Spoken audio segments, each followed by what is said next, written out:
তারা বিভিন্ন রকম নতুন নতুন ধাতু খুঁজতেছিল। তো উন্নতির দিকে মানুষ সবসময় যেতে চায়, তারাও উন্নতির দিকে যেতে চাচ্ছিল। তা উন্নতির যেই সরঞ্জামগুলো, এগুলো তারা সব জায়গায় খোঁজ করতে লাগলো, কোথায় গেলে আমরা উন্নতির দিকে যেতে পারবো, আমাদের প্রয়োজনীয় আসবাবপত্রগুলো পেতে পারবো।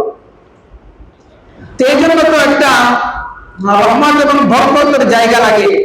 তো 15 নম্বর পারার প্রথম আয়াতে আল্লাহ তাআলা বলে দিলেন যে সুবহানাল্লাযী ইসরা বিআবদিহি লাইলাম মিনাল মাসজিদিল হারাম ইলাল মাসজিদিল আকসা আল্লাযী বারাকনা হাওলা। যে মসজিদে আকসা এটাই হচ্ছে বরকতময় জায়গা, বারাকনা হাওলা, ওই মসজিদের আশেপাশে সমস্ত জায়গা বরকতময়। তো ওই প্রস্তুতময় যুগের মানুষগুলা তারা সব ওই ফিলিস্তিনে যেতে যাওয়া শুরু করলো। তখন তো ফিলিস্তিন নাম ছিল না, নাম আসতে পরে কেনানীদের বসবাসের আরো অনেক পরে গিয়ে ওইখানে ফিলিস্তিন নাম আসছে। তো ওই সময় মানুষ উন্নতি এবং অগ্রগতির দিকে যাওয়ার জন্য তারা দেখলো যে ফিলিস্তিন যে জায়গাটা বরকতে ভরা, সমস্ত প্রয়োজনীয় আসবাবপত্রগুলো এখানে পাওয়া যায়। তো সেই সূত্র ধরে প্রথমেই মানুষ সেখানে যাওয়া শুরু করলো। এরপরে আস্তে আস্তে সাইয়েদনা ইব্রাহিম আলাইহিস সালাতু ওয়াস সালামকে আল্লাহ তাআলা নির্দেশ দিলেন হিজরত করে ফিলিস্তিন যাওয়ার জন্য, বাইতুল আকসায় যাওয়ার জন্য। তো এই মসজিদ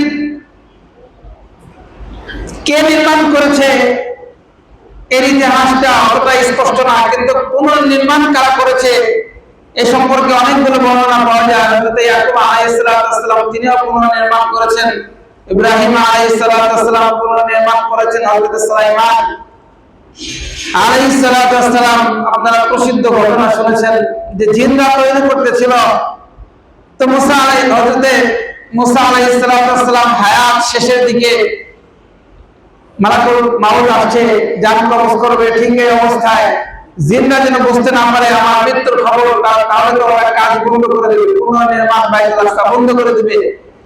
এই জন্য জিনদেরকে নির্দেশ দেওয়া হলো কাচের একটা চারকোনা কাচের একটা ঘর করার জন্য। তো ঘর করা হলো। হযরত সুলাইমান আলাইহিস সালাতু ওয়াস সালাম সেই ঘরের মধ্যে ঢুকলেন, আর একটা লাঠিতে ভর করে এমন ভাবে বসছে যে মৃত্যুর পরে যেন সে বসা অবস্থায় থাকে, পড়ে না যায়, এমন অবস্থায় বসে আছে যেন জিনরা বুঝতে না পারে যে আমার মৃত্যুর খবর, তাহলে তো আর এই মসজিদ নির্মাণ করবে না। তো এইভাবে সুলাইমান আলাইহিস সালাতু ওয়াস সালাম ওনার মৃত্যুর পরে জিনরা টের পারলো না, তারা বুঝতে পারলো না যে সুলাইমান আলাইহিস সালাতু ওয়াস সালাম ইন্তেকাল হয়ে গেছে।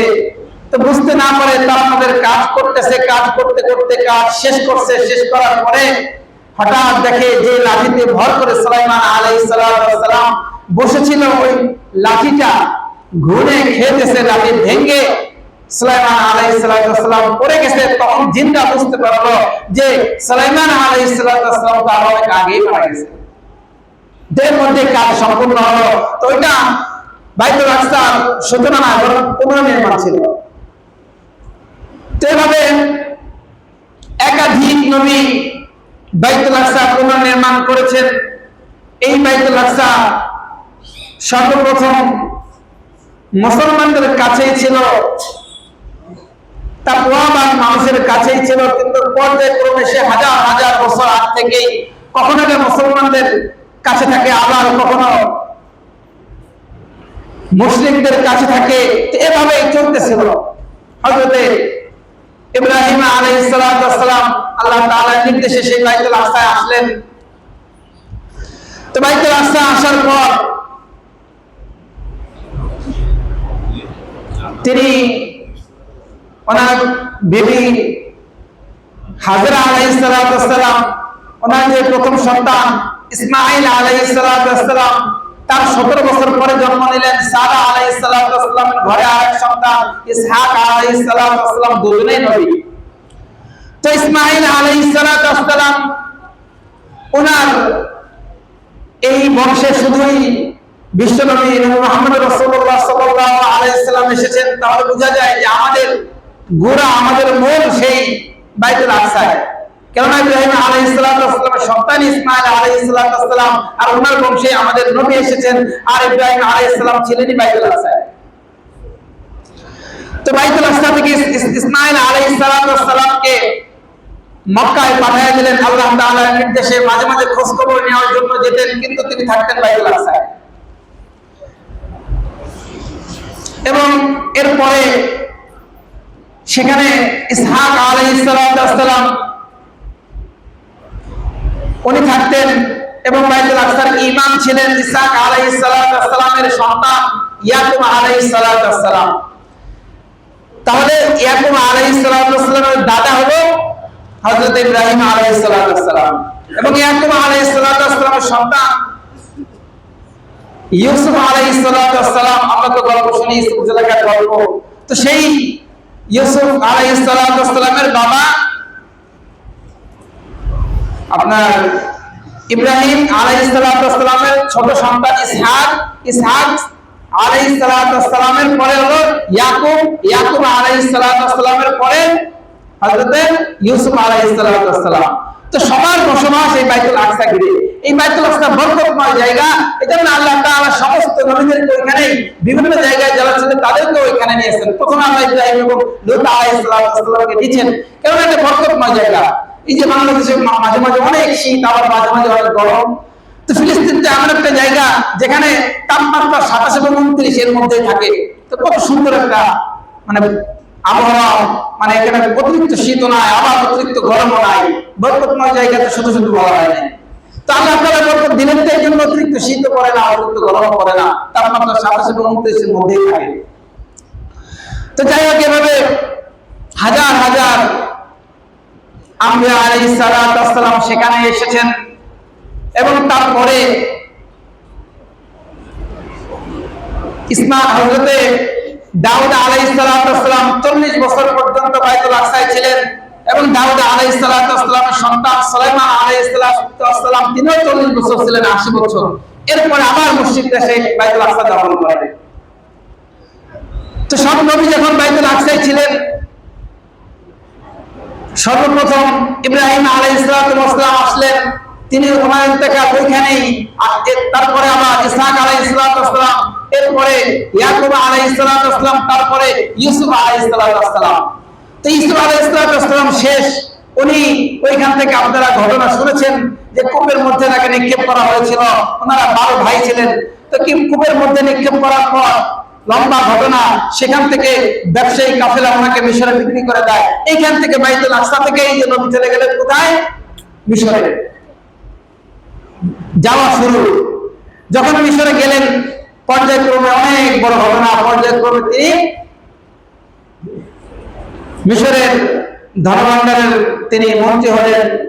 তো সেখানে মন্ত্রী হবার পর অনেকদিন পরে পিতা ইয়াকুব আলাইহিস সালাম এবং তার ভাইদেরকে সহ সেই বাইতুল আকসা থেকে মিশরে নিয়ে গেলেন।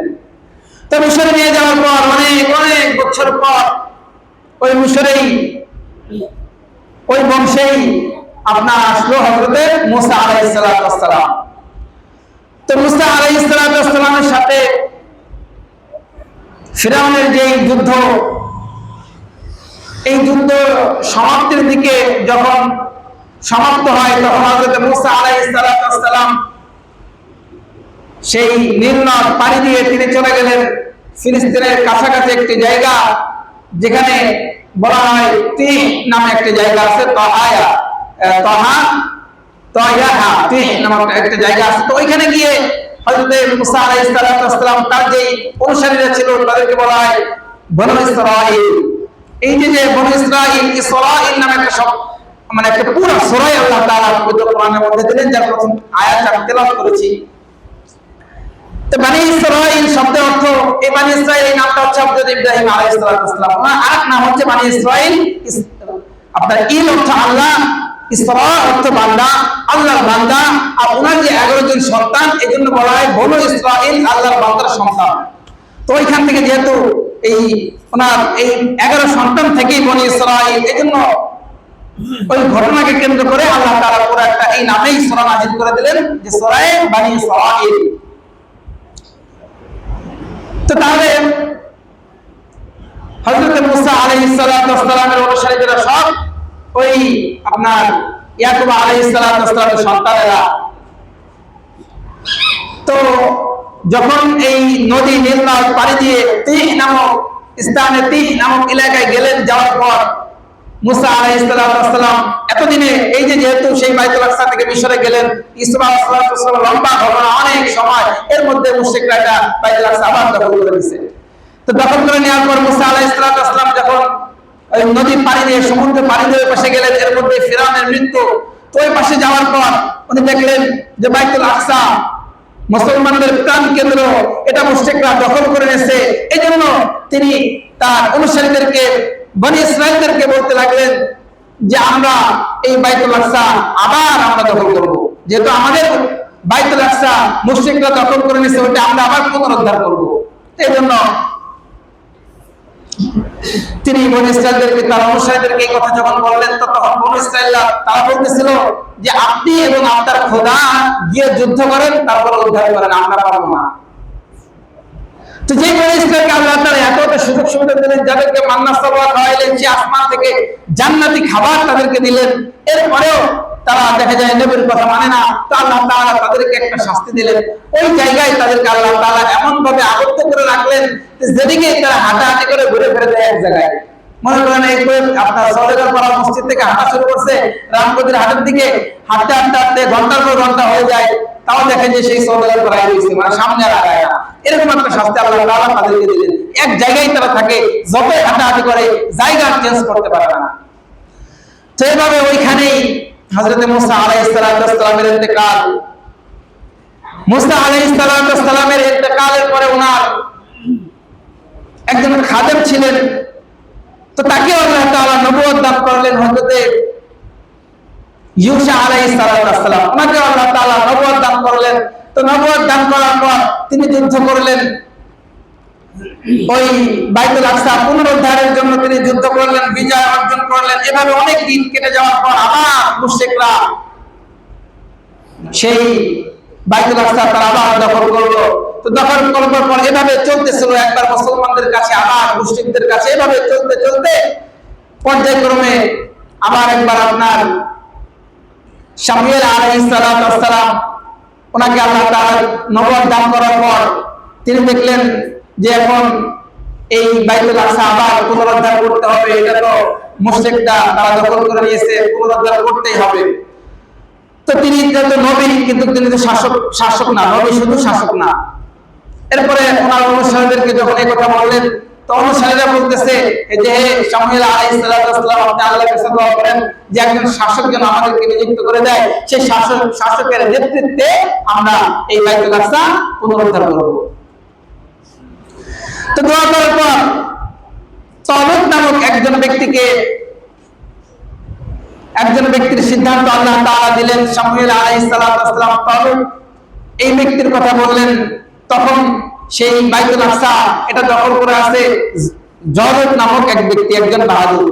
তো তারা এটা দখল করে আছে। তো তালুত নামক যাকে নবী যার কথা বললেন যে ওনার নেতৃত্বেই তোমরা বাইতুল আকসা আবার পুনরুদ্ধার করবে, একথা বলার পর সাধারণ মানুষ তারা বলতেছিল সে তো মানে তাকে তো মানুষ ভালো করে চিনেও না, দরিদ্র, তো উনি কিভাবে আমাদের নেতৃত্ব দিবেন, উনি কিভাবে আমাদের বাদশা হবেন। তো বাদশা হওয়ার জন্য, নেতৃত্ব দেওয়ার জন্য তো সম্পদের প্রয়োজন হয় না। নবী বলে দিলেন যে ওনার মধ্যে দুইটা যোগ্যতা আছে। একটা যোগ্যতা হলো তার সিনা ভরা এলেন আল্লাহ তাআলা তাকে দিবেন, এবং যুদ্ধে বিজয় অর্জন করার জন্য সেই বুদ্ধি আর সেই শক্তি আল্লাহ তাআলা তালুতকে দিবেন। তো এরপরে তালুত ওনাকে যখন ওনার নেতৃত্বে এই যুদ্ধ পরিচালনা করবে, তো তখন হযরতে ওই যুদ্ধের সাথে হযরতে দাউদ আলাইহিস সালামের দুই ভাই ছিলেন। তো দাউদ আলাইহিস সালামের তখন বয়স মাত্র 6, এখন নবুয়ত পায়নি, অনেক ছোট। তো ওনার বড় দুই ভাই সেই তালুতের সাথে ছিলেন, সেই যুদ্ধ বাহিনীর সাথে ছিলেন। তো যুদ্ধ করতে করতে বিজয় নিকটে, কিন্তু সেই জালুত সে তো অনেক শক্তিশালী এবং বাহাদুর, তার সাথে মোকাবেলা করে কেউ পারতেছে না, তার সঙ্গে যুদ্ধ করবে এমন কেউ নাই, আর কেউ যাচ্ছে না। তো দাউদ আলাইহিস সালাম ওনার পিতার কাছেই ছিলেন, পিতার সেবা যত্ন করতেছিলেন। পিতা এবার দাউদ আলাইহিস সালামকে পাঠাইলেন যে তোমার বড় দুই ভাই তারা তো যুদ্ধে গেছে, একটু খোঁজ খবর নিয়ে আসো কি অবস্থা। দাউদ আলাইহিস সালাম ছোট, মাত্র 16 বছর। তো ছোট হলেও নবীদের গায়ে আল্লাহ তাআলা 40 জন বীর পুরুষের শক্তি দিয়ে থাকেন। তো দাউদ আলাইহিস সালাম সেখানে গেলেন, যাওয়ার পর দেখলো যে যুদ্ধ মানে বিজয় অর্জন করবে শুধুমাত্র একজনকে মারলেই যুদ্ধে বিজয় হয়ে যায়, সে হচ্ছে জগৎ সেবিন বাহাদুর। তো দাউদ আলাইহিস সালাম সেখানে আসলেন, আসার পর দেখে যে তার সাথে কেউ আর মারামারি করতে যায় না, কেউ আর যুদ্ধ করতে যায় না, তার সামনে কেউ তার মোকাবেলা কেউ করতে যায় না, সবাই তাকে ভয় করছে। দাউদ আলাইহিস সালাম বললেন, আপনি এই তালুতকে বললেন যে আপনি কাউকে পাঠান আর না হয় আমাকে পাঠান। তো তালুত বলতেছে তুমি তো ছোট, মাত্র 16 বছর, যাইতে না করতেছে। তো বলতেছে যদি না আমাকে না করেন তাহলে আপনারা কেউ যান। তো তারাও কেউ যাইতেছে না। পর্যায়ক্রমে দাউদ আলাইহিস সালাম ছোট হলো নিজে গেছে। তো যাওয়ার পরে একটা পাথর খন্ড দিছে, পাথর খন্ড দিয়ে সেই বাহাদুর সেই মুশরিক জালুতকে সেই পাথর দিয়ে মাথায় আঘাত করে তাকে মেরে ফেলছে। ওই মেরে ফেলার পর ওই সময় থেকে আপনার বাইতুল আকসা আবার মুসলমান পুনরুদ্ধার করে। তো মুসলমানদের দখলে থাকে। হযরতে দাউদ আলাইহিস সালাম সেখানে যখন নবুয়ত কিছুদিন পরে যখন নবুয়ত প্রাপ্ত হলো, নবুয়ত প্রাপ্ত হওয়ার পর 40 বছর পর্যন্ত সেই বাইতুল আকসায় ছিলেন। 40 বছর পর্যন্ত বাইতুল আকসায় ছিলেন। এরপরে দাউদ আলাইহিস সালামের সন্তান হযরত সুলাইমান আলাইহিস সালাম তিনি 40 বছর ছিলেন। এরপরে তিনি পুনর্নির্মাণ করেন সেই বাইতুল আকসা। তো এইভাবে হাজার হাজার নবী সেই বাইতুল আকসায় ছিলেন। কখনো এটা মুসলমানদের দখলে আসে, পুনরুদ্ধার করে, আবার কখনো মুশরিকরা নিয়ে যায়। তো এভাবে চলতে চলতে চলতে আপনার 1917 সালে যখন এই ইসরায়েল ওদের সংখ্যা ছিল 1917 সালে মাত্র 8%। তো 8% সংখ্যা থাকার পর ওরা একটা পরিকল্পনা নিয়ে চলে যে 100 বছর পরে আমরা কিভাবে মানে প্ল্যান করবো। ওরা তো আগে থেকেই ওরা এমন এক জাতি যে অনেক নবীকেও তারা মেরে ফেলছে। তো 1917 সালে যখন 8% তাদের সংখ্যা ছিল, তখন তারা একটা চিন্তা করলো যে আমরা যদি ফিলিস্তিনের জায়গা, ফিলিস্তিনের সম্পত্তিগুলো অল্প সম্পত্তি বেশি দামে কিনি, তাহলে তো ওরা বিক্রি করবে। তো এইভাবে তারা মানে তাদের ফিলিস্তিনের সম্পত্তিগুলো অনেক দামে চড়া মূল্যে কিনতেছে। তো তারা ফিলিস্তিনের মনে করছে আমাদের তো লাভ হয়েছে, লস কোথায়, কিন্তু তারা বুঝতেছে না যে পরবর্তীতে কি হবে। ওই সময় ভারত থেকে, দেওবন্দ থেকে ফতোয়া দেওয়া হয়েছিল যে তাদের কাছে সম্পদ বিক্রি করতে না, এমনি তো ইহুদিদের কাছে বিক্রি করা যাবে। কিন্তু এই পরিস্থিতির কারণে তারা বুঝতেছিল যে ঘটনা ভিন্ন দিকে চলে যাবে, তারা সম্পদ ক্রয় করতে করতে এক সময় ভয়ঙ্কর একটা অবস্থা দাঁড়াবে। এই জন্য ভারতের উলামায়ে কিরাম তখনই নিষেধ করেছিল, কিন্তু তারপরেও ফিলিস্তিনিরা সম্পদ বিক্রি করতেছিল। তো বিক্রি করতে করতে 1948 সালে ওই ইসরায়েলের সংখ্যা দাঁড়ালো আপনার 38%। তো ওদের সংখ্যা যখন বেড়ে গেল, পৃথিবীর অন্যান্য জায়গায় যত ইহুদি আছে সব তারা এক জায়গায় জড়ো হলো। আর তখন ওরা খ্রিস্টানদের সাথে, আমেরিকার সাথে যখন সাক্ষাৎ করলো, তাদের সাথে যখন একটা বন্ধুত্বের সম্পর্ক করলো, আল্লাহ তাআলা এই কথাও বললেন, ইয়া আইয়ুহাল্লাযীনা আমানু লা তাত্তাখিযুল ইয়াহুদা ওয়ান নাসারা আউলিয়া বা'দুহুম আউলিয়া বা'দ। এই যে ইহুদি এবং নাসারা এরা একজন আরেকজনের বন্ধু। মুসলমানের বন্ধু হতে পারে না, যে মুসলমান আরেকজন মুসলমানকে বন্ধু হিসেবে গ্রহণ করবে, এটা তারা পারে না হিংসার কারণে। কিন্তু একজন খ্রিস্টান, একজন ইহুদি এবং খ্রিস্টান তার থেকে বন্ধুত্বের সম্পর্ক করে আজকে আমেরিকার কারণে সেই ইসরায়েল আজকে এত শক্তিশালী, ফিলিস্তিনিদেরকে শেষ করতেছে। এমনকি ইয়ামানকেও তারা নতুন করে ইয়ামানের দিকে আবার টার্গেট করছে। তো এভাবে আল্লাহ তাআলা বলতেছে যে ইহুদি এবং খ্রিস্টান একজন আরেকজনের বন্ধু, এরা মুসলমানের বন্ধু হতে পারে না। রাসূল বলেছেন তোমরা মুসলমান এমন ভাবে চলো যে একজন মুসলমান, তুমি যদি তোমার পায়ে আঘাত পাও, যদি তুমি তোমার হাতে আঘাত পাও, সারা শরীর যেরকম মানে তুমি ব্যথা অনুভব করো, ঠিক তেমনি ভাবে পৃথিবীর কোন মুসলমান যদি আঘাতপ্রাপ্ত হয়, তাহলে তুমি একই রকম ব্যথা অনুভব করো, তাকে বাঁচানোর চেষ্টা করো, এক অঙ্গে নিজের অঙ্গের মতো মনে করো। এটা রাসূলের কথা, কিন্তু সেই কথাটা আজকে আমরা মানতে পারি না। এই কারণেই আজকে হিংসার কারণে, বিভিন্ন রকম ভয়ের কারণে আজকে মুসলমান রাষ্ট্রগুলো তারা একত্রিত হতে পারে না। অথচ ইহুদি এবং খ্রিস্টান তারা একত্রিত বন্ধু সম্পর্ক, কিন্তু মুসলমান এটা পারে না। এটা হচ্ছে বাইতুল আকসার ইতিহাস। এই আপনার ফিলিস্তিনের ইতিহাস সম্পর্কে আরো কিছু কথা আছে, যেটা আগামী সপ্তাহে ইনশাআল্লাহ বলার চেষ্টা করব। তো যতটুকু আমরা ইতিহাস শুনেছি আমরা এটা মনে রাখবার চেষ্টা করব। আর আমরা সব সময় একজন মুসলমান আরেকজন মুসলমানকে অবহেলা করবো না, বরং নিজ অঙ্গের মতোই মনে করবো। সবসময় মুসলমান মুসলমানকে উপকার করার চেষ্টা করব। পরোপকার এটা ঈমানের অঙ্গ। রাসূল সাল্লাল্লাহু আলাইহি ওয়াসাল্লাম সারা জীবন যে পরোপকার করে গেছেন, আমরা তো সেই রাসূলের উম্মত। আমরাও যেন সারা জীবন মানুষের উপকার করতে পারি। মানুষের উপকার করবার পর দেখবো আমার মৃত্যুর পর আমি আমার সারা জীবন যাদের উপকার করছি, আমার মৃত্যুর পর তারা আমার জন্য দোয়া করবে। মৃত্যুর পরে ওই দোয়াটাই আমার জন্য সবচেয়ে বেশি কাজে লাগবে। তো আল্লাহ তাআলা আমাদেরকে বুঝার এবং আমল করার তৌফিক দান করেন। যে কয়েকটি কথা, এই যে আমাদের পুরাতন একটা মাউথ ছিল, এই মাউথটা মানে অনেক আগে কিনা, এটার কারণে আজান দিতে প্রবলেম হয়, আজানে একদম আওয়াজ হচ্ছে না। তো এই মাউথটা কিনতে প্রায় হয়তো 1200-1500 টাকা লাগবে।